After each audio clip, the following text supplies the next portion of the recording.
La bataille de Waterloo. Ils ne sont plus, laissés en paix leurs cendres.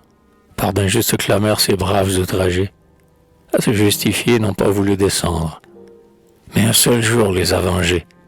Ils sont tous morts pour vous défendre. Malheur à vous, si vos yeux inhumains n'ont point de pleurs pour la patrie. Sans force, contre vos chagrins, contre le mal commun, votre âme est aguerrie. Tremblez, la mort peut-être étend sur vous ses mains. Que dis-je? Quel Français n'a répandu des larmes sur nos défenseurs expirants, prêt à revoir les rois qu'il regretta 20 ans? Quel vieillard n'a rougi du malheur de nos armes, en pleurant ses guerriers par le destin trahi? Quel vieillard n'a senti s'éveiller dans son âme quelque reste assoupi de cette antique flamme qui l'embrasait pour son pays? Que de leçons, grand Dieu, que d'horribles images l'histoire de ce jour présente aux yeux des rois. Clio, sans que la plume échappe de ses doigts, pourrait-elle en tracer les pages? Cachez-moi ces soldats sous le nombre accablé, domptés par la fatigue, écrasés par la foudre, ces membres palpitants dispersés sur la poudre, ces cadavres amoncelés. Éloignez de mes yeux ce monument funeste de la fureur des nations. Ô mort, épargne ce qui reste. Varus, rends-nous nos légions. Les coursiers frappés d'épouvante, les chefs et les soldats épars, nos aigles et nos étendards, souillés d'une fange sanglante. Insultés par les léopards, les blessés mourant sur les chars, tous se pressent sans ordre, et la foule incertaine, qui se tourmente en vains efforts, s'agite, se heurte, se traîne, et laisse après soi dans la plaine du sang, des débris et des morts. Parmi des tourbillons de flammes et de fumée, ô douleur, quel spectacle mes yeux viennent s'offrir. Le bataillon sacré, seul devant une armée, s'arrête pour mourir. C'est en vain que, surpris d'une vertu si rare, les vainqueurs dans leurs mains retiennent le trépas. Fiers de le conquérir, ils courent, ils s'en emparent.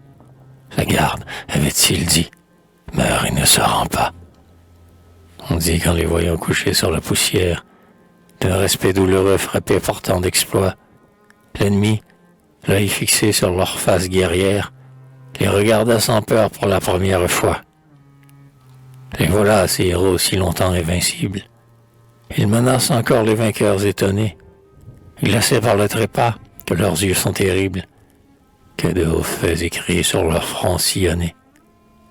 Ils ont bravé les feux du soleil d'Italie, le Castille, ils ont franchi les monts, et les Nord les a vus marcher sur les glaçons dont l'éternel rempart protège la Russie. Ils avaient tout dompté. Le destin des combats leur devait, après tant de gloire, ce qu'aux Français naguère ils ne refusaient pas, le bonheur de mourir dans un jour de victoire. Ah, ne les pleurons pas. Sur leur front triomphant, la palme de l'honneur n'a pas été flétrie.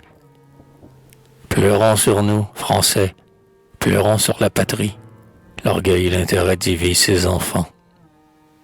Quel siècle en trahison fut jamais plus fertile. L'amour du bien commun de tous les cœurs s'exile. La timide amitié n'a plus d'épanchement. On s'évite, on se craint. La foi n'a plus d'asile et s'enfuit d'épouvante au bruit de nos serments. Ô vertige fatal, déplorable querelle qui livre nos foyers au fer de l'étranger. Le glaive étincelant dans nos mains infidèles, ensanglante le sang qu'il devrait protéger. La nuit cependant renverse les murailles de nos forts et de nos cités. La foudre tonne encore au mépris des traités. L'incendie, les funérailles, épouvante encore nos hameaux dévastés. David proconsul dévore nos provinces, et sous l'écharpe blanche, sous les trois couleurs, les Français, disputant pour le choix de leur prince, détrônent des drapeaux et proscrivent des fleurs. Les soldats de la Germanie, j'ai vu les coursiers vagabonds, dans nos jardins pompeux errer sur les gazons, parmi ces demi-dieux qu'enfanta le génie. J'ai vu des bataillons, des tentes et des chars, et l'appareil d'un camp dans le temple des arts. Faut-il, muet témoin, dévorer tant d'outrages? Faut-il que le Français, l'olivier dans la main, reste insensible et froid comme ces dieux d'airain, dont ils insultent les images? Nous devons tous nos mots à ces divisions que nourrit notre intolérance. Il est temps d'immoler au bonheur de la France cet orgueil ombrageux de nos opinions. Étouffons le flambeau des guerres intestines. Soldats, le ciel prononce, il relève l'hélice. Adoptez les couleurs du héros de Bovine, en donnant une larme au drapeau d'Austerlitz. France, réveille-toi, qu'un courroux unanime enfante des guerriers autour du souverain. Divisés, désarmés, le vainqueur nous opprime. Présentons-lui la paix, les armes à la main. Et vous, peuple si fier du trépas de nos braves, vous, les témoins de notre deuil, ne croyez pas dans votre orgueil que, pour être vaincus, les Français soient esclaves. Gardez-vous d'irriter nos vengeurs à venir. Peut-être que le ciel, lassé de nous punir, seconderait notre courage, et qu'un autre Germanicus irait demander compte aux Germains de notre âge, de la défaite de Varus.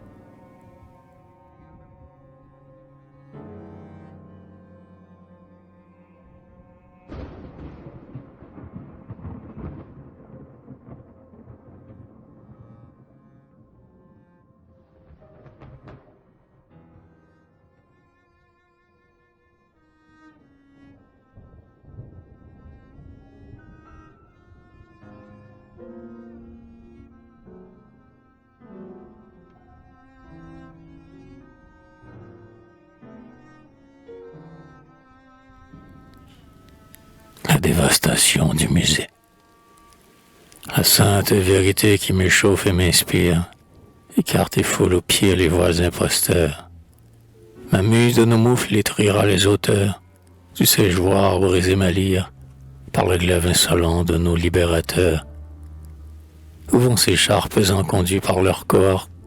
Sous les voûtes du Louvre, ils marchent à pas lents. Ils s'arrêtent devant ses portes. Viennent-ils lui ravir ses sacrés ornements? Muses, penchez vos têtes abattues. Du siècle de Léon, les chefs-d'œuvre divins, sous un ciel sans clarté, suivront les froids germains. Les vaisseaux d'Albion attendent nos statues. Les profanateurs inhumains vont-ils anéantir tant de veilles savantes? Porteront-ils le fer sur l'étoile vivante que Raphaël anima de ses mains? Dieu du jour, Dieu des vers, il brise ton image. C'en est fait, la victoire et la divinité ne couronnent plus ton visage d'une double immortalité. C'en est fait. Loin de toi jette un arc inutile. Non, tu n'inspiras point le vieux chantre d'Achille. Non, tu n'es pas le Dieu qui vengea les 9 sœurs des fureurs d'un monstre sauvage. Toi qui n'as pas un trait pour venger ton outrage et terrasser les ravisseurs. Le deuil est au bosquet de Gnide, muet par le front baissé, l'amour que la guerre intimide éteint son flambeau renversé. Mais grâce, la troupe légère l'interroge sur ses douleurs, et leur dit en versant des pleurs: j'ai vu Mars outrager ma mère. Je crois entendre encore les clameurs des soldats, entraînant la jeune immortelle. Le fer a mutilé ses membres délicats. Hélas, elle semblait et plus chaste et plus belle, cacher sa honte entre leurs bras. Un sein fort pris d'assaut, telle une vierge en larmes, aux yeux des forcenés dont l'insolente ardeur déchira les tissus qui dérobaient ses charmes, se voile encore de sa pudeur.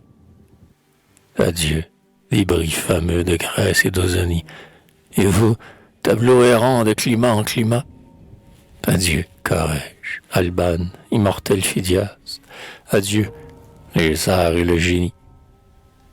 Noble France, pardonne, à tes pompeux travaux, au Puget, au Lebrun, ma douleur fait injure. David a ramené son siècle à la nature, parmi ses nourrissons il compte des rivaux. Laissons-la s'élever, cette école nouvelle, le laurier de David de l'Orient entouré, fier de ses rejetons, enfante un bois sacré qui protège les arbres de son ombre éternelle. Le marbre animé parle aux yeux. Une autre Vénus plus féconde, près d'Hercule victorieux, étend son flambeau sur le monde. Ajax, de son pied furieux, insulte au flot qui se retire. L'œil superbe, un bras dans les cieux, il s'élance, et je l'entends dire: j'échapperai malgré les dieux. Mais quel monceau de mort, que de spectres livides, il tombe dans Jaffa ces vieux soldats français, qui réveillaient naguère au bruit de leur succès, les siècles entassés au fond des pyramides. Ah, fuyons ces bords meurtriers. D'où te vient, Austerlitz, l'éclat qui t'environne? Qui dois-je couronner, du peintre ou des guerriers? Les guerriers et le peintre ont droit à la couronne. Les chefs-d'œuvre français naissent de toutes parts. Ils surprennent mon cœur à d'invincibles charmes. Au déluge, en tremblant, j'applaudis par mes larmes. Didon enchante mes regards. Versant sur un beau corps sa clarté caressante, à travers le feuillage un faible et doux rayon porte les baisers d'une amante sur les lèvres d'Endymion.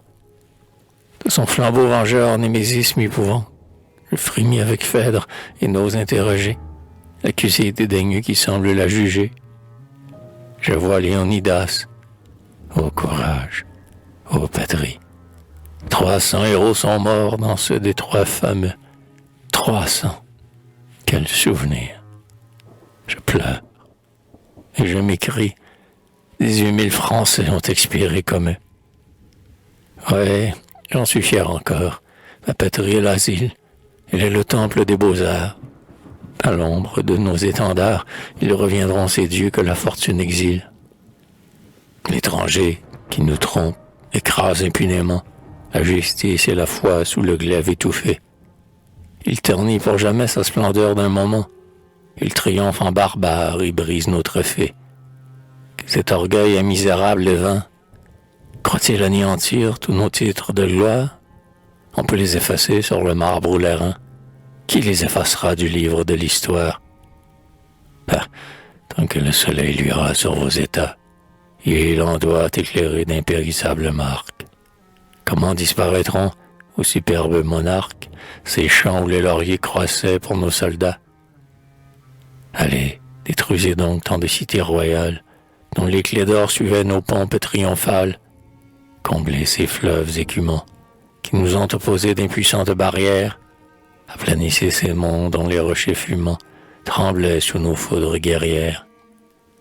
Voilà nos monuments, c'est là que nos exploits redoutent peu l'orgueil d'une injuste victoire. Le fer, le feu, le temps plus puissant que les rois n'est plus rien contre leur mémoire.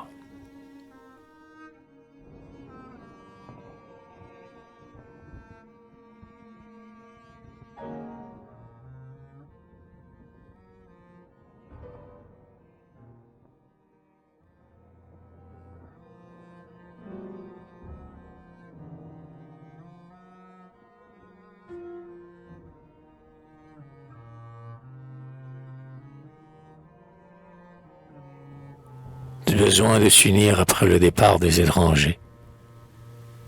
Oh, toi que l'univers adore. Oh, toi qui maudis l'univers. Fortune dans la main, du couchant l'aurore, dispense les lauriers, les sceptres et les fers.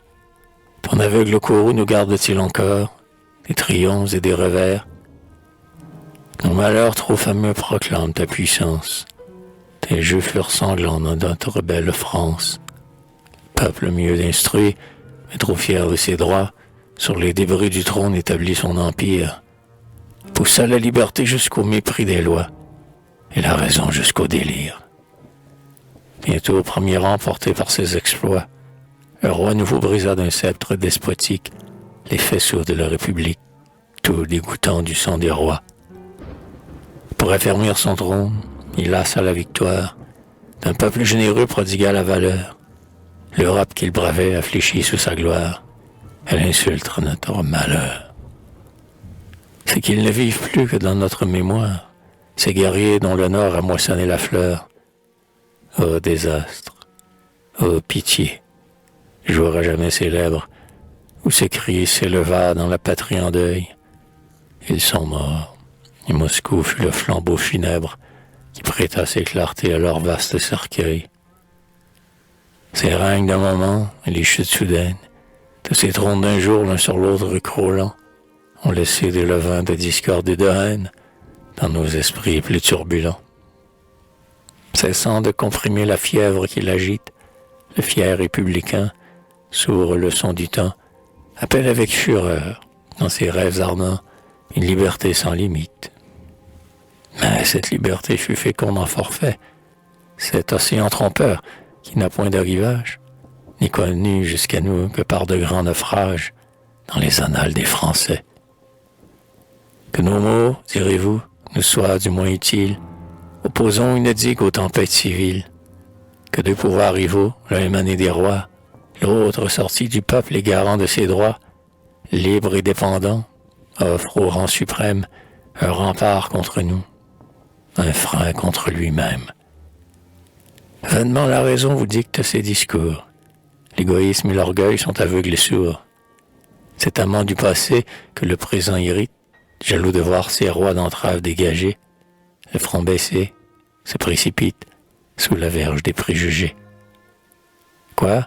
Toujours des partis proclamés légitimes, tant qu'ils règnent sur nos débris, l'un par l'autre abattus, proscrivant ou proscrits, tour à tour tyran ou victime. Empire malheureux, voilà donc ton destin. Français, ne dites plus, la France nous est chère. Elle désavouerait votre amour inhumain. Cessez, enfants ingrats, d'embrasser votre mère pour vous étouffer dans son sein. Contre ses ennemis, tournez votre courage. Au conseil des vainqueurs, son sort est agité. Ces rois qui l'encensaient fiers de leur esclavage vont lui vendre la liberté. Non, ce n'est pas en vain que sa voix nous appelle. Et s'ils ont prétendu, par d'infâmes traités, imprimer sur nos fronts une tache éternelle, si de leurs doigts superbes ils marquent les cités, que veut se partager une ligue infidèle, si la foi des serments n'est qu'un garant trompeur, si le glaive à la main, l'iniquité l'emporte, si la France n'est plus, si la patrie est morte, mourons tous avec elle, ou rendons-lui l'honneur. Qu'entends-je? Et d'où vient cette ivresse qui semble croître dans son cours? Quel chant, quel transport d'allégresse, quel bruyant et nombreux concours. De nos soldats la foule au loin se presse. De nouvelle ardeur leurs yeux sont embrasés. Plus d'anglais parmi nous, plus de jougs, plus d'entraves. Lavez plus fièrement vos fronts cicatrisés. Ouais, l'étranger s'éloigne. Ouais, vos fers sont brisés. Soldats, vous n'êtes plus esclaves. Reprends ton orgueil, ma noble patrie. Quitte enfin ton deuil. Liberté chérie, liberté, patrie, sortez du cercueil. De vainqueurs insolents méprisons les injures, riches des étendards conquis sur nos rivaux, nous pouvons à leurs yeux dérober nos blessures, en les cachant sous leurs drapeaux. Voulons-nous enchaîner leurs fureurs impuissantes? Soyons unis, Français, nous ne les verrons plus, nous dicter d'Albion les décrets absolus, arborer sur nos tours ces couleurs menaçantes. Nous ne les verrons plus, le fronçin de laurier, troublant de leur aspect les fêtes du génie, chez Melpomène et Polymnie, usurper une place où siégeaient nos guerriers. Nous ne les verrons plus nous accorder par grâce une part des trésors flottant sur nos sillons. Soyons unis, jamais leurs bataillons de nos champs veillés ne couvriront la face. La France dans son sein ne les peut endurer et ne les recevrait que pour les dévorer. Ah, ne l'oublions pas, naguère, en ces plaines où le sort nous abandonna, nous n'avions pas porté des armes moins romaines qu'aux champs de Rivoli, de Fleurus, d'Iéna. Mais nos divisions nous y forgeaient des chaînes. Effrayante leçon qui doit tenir nos cœurs. Par des liens indestructibles, le courage fait des vainqueurs, la concorde des invincibles. Henri, divin Henri, toi qui fus grand et bon, qui chassa l'espagnol et finit nos misères, les partis sont d'accord en prononçant ton nom. Henri, tous tes enfants ont fait un peuple de frères. Ton image déjà semble nous protéger. Tu renais. Avec toi renaît l'indépendance. Ô roi le plus français dont s'honore la France, il est dans ton destin de voir fuir l'étranger. Et toi, son digne fils, après 20 ans d'orage, règne sur des sujets par toi-même ennoblis. Leurs droits sont consacrés dans ton plus bel ouvrage. Ouais, ce grand monument, affermi d'âge en âge, doit couvrir de son ombre et le peuple et les lys. Il est des opprimés l'asile impérissable, la terreur du tyran, du ministre coupable, le temple de nos libertés. Que la France prospère en tes mains magnanimes, que tes jours soient sereins, tes décrets respectés, toi qui proclames ces maximes, ô roi. Pour commander, obéissez aux lois. Peuple, en obéissant, sois libre sous tes rois.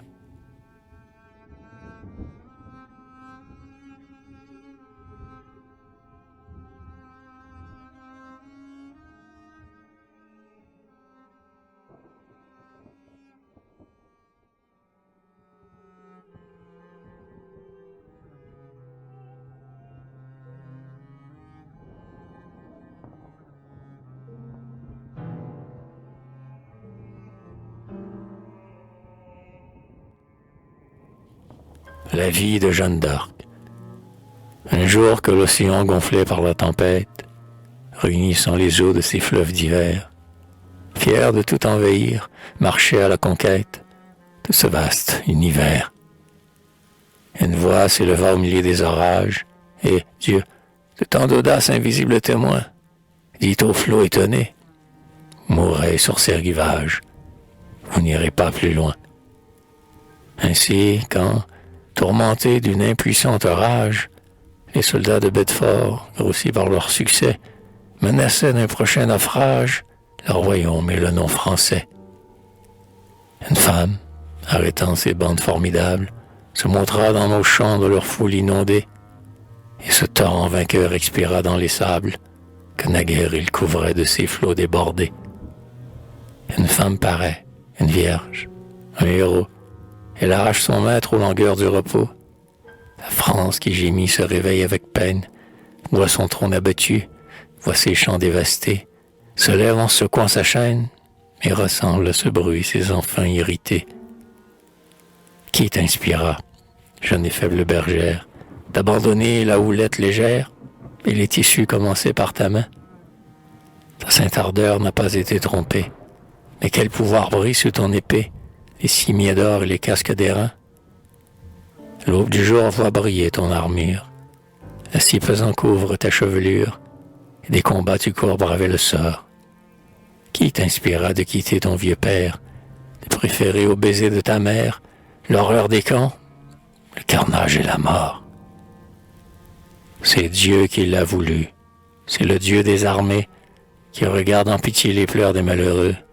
C'est lui qui délivra nos tribus opprimées sous le poids d'un joug rigoureux.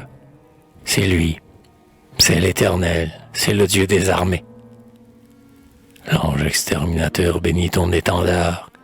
Il mit dans tes accents un son mâle et terrible, la force dans ton bras, la mort dans ton regard, et dit à la brebis paisible, va déchirer le léopard. Richemont, La Hire, Xan, Trailles, Dunois et vous, preux chevaliers, suivez ses pas dans les batailles, couvrez-la de vos boucliers, couvrez-la de votre vaillance. Soldats, c'est l'espoir de la France que votre roi vous a commis. Marchez quand sa voix vous appelle, car la victoire est avec elle, la fuite avec ses ennemis. Apprenez d'une femme à forcer des murailles, à gravir leurs débris sous des feux dévorants, à terrasser l'anglais, à porter dans ses rangs un bras fécond en funérailles. Honneur à ces hauts faits, guerriers, honneur à vous. Chante, heureux Orléans, les vengeurs de la France, chante ta délivrance. Les assaillants nombreux sont tombés sous leurs coups. Que sont-ils devenus ces concurrents sauvages, devant le fer vainqueur qui combattait pour nous? Ce que deviennent des nuages, d'insectes dévorants dans les airs assemblés, quand un noir tourbillon élancé des montagnes disperse en tournoyant ses bataillons ailés et fait pleuvoir sur nos campagnes leurs cadavres amoncelés. Aux yeux d'un ennemi superbe, le lys a repris ses couleurs. Ses longs rameaux courbés sous l'herbe se relèvent couverts de fleurs. Jeanne, au front de son maître, a posé la couronne. À l'attrait des plaisirs qui retiennent ses pas, la noble fille l'abandonne. Délices de la cour, vous n'enchaînerez pas l'ardeur d'une vertu si pure. Des armes, voilà sa parure, et ses plaisirs sont les combats. Ainsi tout prospérait à son jeune courage. Dieu conduisit 2 ans ce merveilleux ouvrage. Il se plut à récompenser pour la France et ses rois son amour idolâtre. 2 ans il a soutint sur ce brillant théâtre, pour apprendre aux Anglais qui voulaient abaisser que la France jamais ne périt tout entière, que son dernier vengeur fut-il dans la poussière. Les femmes au besoin pourraient les en chasser.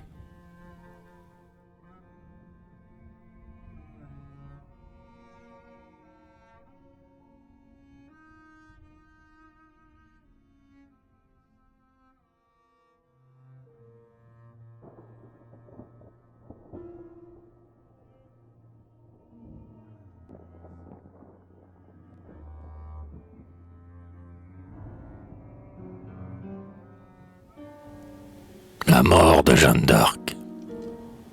Silence au camp. La Vierge est prisonnière.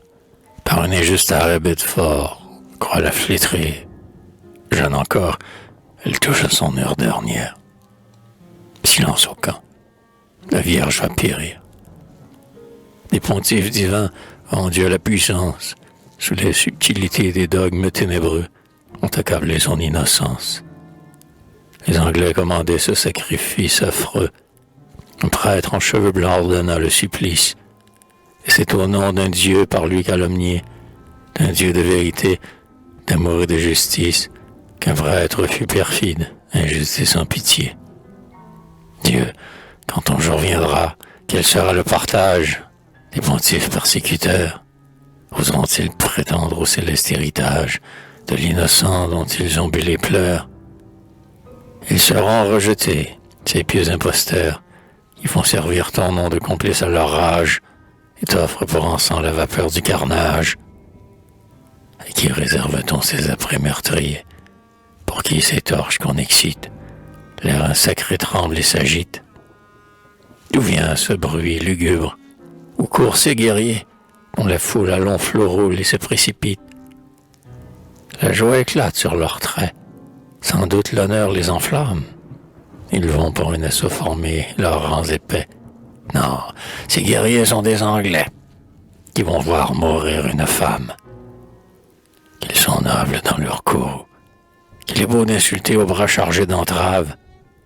La voyant sans défense, il s'écriait, c'est brave. Qu'elle meure! Mais là, contre nous, des esprits infernaux suscitaient la magie. Lâche! Que lui reprochez-vous?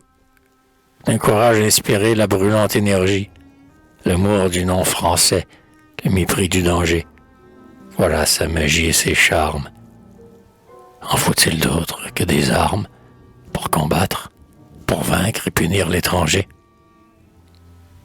Du Christ avec ardeur, Jeanne baisait l'image.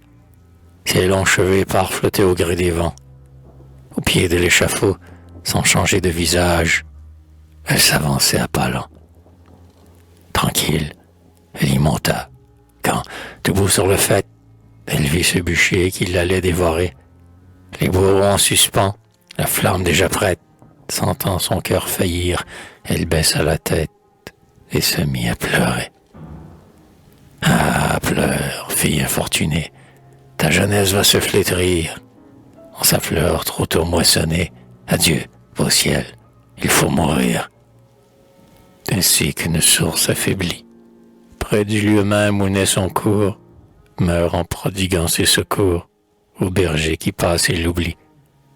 Ainsi, dans l'âge des amours, finit ta chaste destinée, et tu péris abandonné par ceux dont tu sauvas les jours.